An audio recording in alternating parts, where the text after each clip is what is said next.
बॉलीवुड में 25 साल से एक्टिव दिव्या दत्ता लगभग हर तरह के किरदारों में नजर आई है।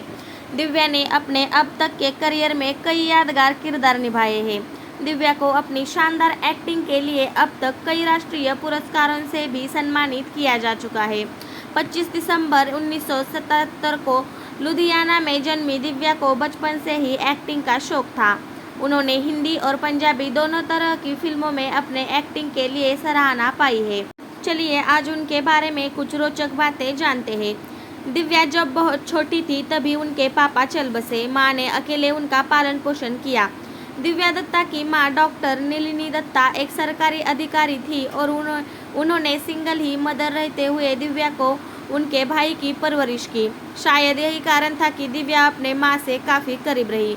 दिव्या ने अपनी मां के साथ स्पेशल रिलेशनशिप को अपनी किताब मां एंड मां में भी जाहिर किया है। दिव्या कहती है कि उनकी मॉम ने उन्हें हमेशा सपोर्ट किया और उनके आशीर्वाद से ही उन्होंने यह मुकाम हासिल किया है। दिव्या को जब फिल्म इरादा के लिए बेस्ट सपोर्टिंग एक्टर्स का नेशनल अवार्ड मिला तो उन्होंने इसी अपनी मां को समर्पित कर दिया था। दिव्या दत्ता ने आज भी अपना कमाई का पहला चेक संभाल कर रखा है। अपने जीवन की पहली कमाई हर इंसान के लिए बहुत खास होती है। दिव्या दत्ता जब स्कूल जाती थी उन्हीं दिनों में वह एक टीवी शो में शामिल हुई। इसके लिए उन्हें 175 रुपये का चेक मिला था। दिव्या ने यह चेक अपनी मां को दे दिया था और उनकी मां ने इस चेक को संभाल कर रखा। दिव्या के लिए पहली कमाई का यह चेक बहुत स्पेशल था। जब पंजाब में 1984 के दंगे भड़के तब दिव्या छोटी थी। इस दौरान दिव्या को अपने घर के आसपास हिंसा का माहौल देखकर काफ़ी डर लगता था। दिव्या ने मीडिया को दिए एक इंटरव्यू में बताया था कि कई बार दिव्या डरकर अपनी मां के साये में छुप जाती थी और अपने सुरक्षित रहने की दुआ मांगती थी। दिव्या दत्ता शुरू से ही प्रतिभावान और मुखर थी। उन्होंने एक्टिंग के लिए मुंबई रवाना होने से पहले पंजाब के रीजनल टीवी कमर्शियल्स के लिए मॉडलिंग भी की थी।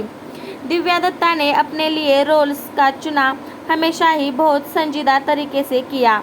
100 से ज़्यादा फिल्मों में अलग अलग तरह की भूमिका निभाने वाली दिव्या दत्ता हमेशा अपने किरदारों में कुछ नया और चैलेंजिंग करने की इच्छा मन में रखती थी। दिव्या दत्ता ने दैनिक जागरण को दिए एक इंटरव्यू में कहा, मैं हर तरह के दर्शकों के लिए काम करना चाहती हूँ, चाहे वे युवा हो या बच्चे या फिर बुजुर्ग।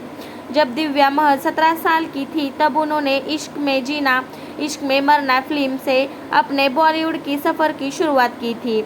इनके बाद उन्हें बड़ा ब्रेक फिल्म वीरगति से मिला था, जिनमें उन्होंने सलमान खान की बहन संध्या का किरदार निभाया था। दिव्या दत्ता ने पंजाबी है लेकिन उन्होंने हिंदी फिल्मों के काफ़ी बाद पंजाब में पहली फिल्म की। दिव्या ने शहीद मोहम्मद बूटा सिंह में जैनब का किरदार निभाया था और उसके लिए उनकी काफ़ी तारीफ भी हुई थी। लिजारे की फिल्म कसूर अपने समय में काफ़ी ज़्यादा चर्चित रही थी। इस फिल्म में लिजारे और आफ्ताब शिवदासनी की रोमांटिक केमिस्ट्री को काफ़ी पसंद किया गया था और इस फिल्म के सारे गाने भी हिट रहे थे। लेकिन शायद आपको इस बात की जानकारी ना हो कि बेहद खूबसूरत लिजारे को उस समय हिंदी बोलने में परेशानी होती थी, इसलिए उस समय में उनके लिए हिंदी डबिंग दिव्या दत्ता ने की थी। दिव्या दत्ता दूरदर्शन के समय से ही टीवी के कई पॉपुलर शोज का हिस्सा बन गई। शन्नो की शादी, कदम और संविधान में उन्होंने ऐसे किरदार निभाए जो आज भी लोगों के जहन में ताज़ा है। दिव्या ने आशीर्वाद, डाबर, ICICI बैंक, लेहर, सनफीस्ट और वैस्मॉल जैसे कई ब्रांड्स के लिए विज्ञापन भी किए हैं। अगर ये कहा जाए कि दिव्या अपने हर फन में माहिर थी तो इसमें कुछ गलत नहीं होगा।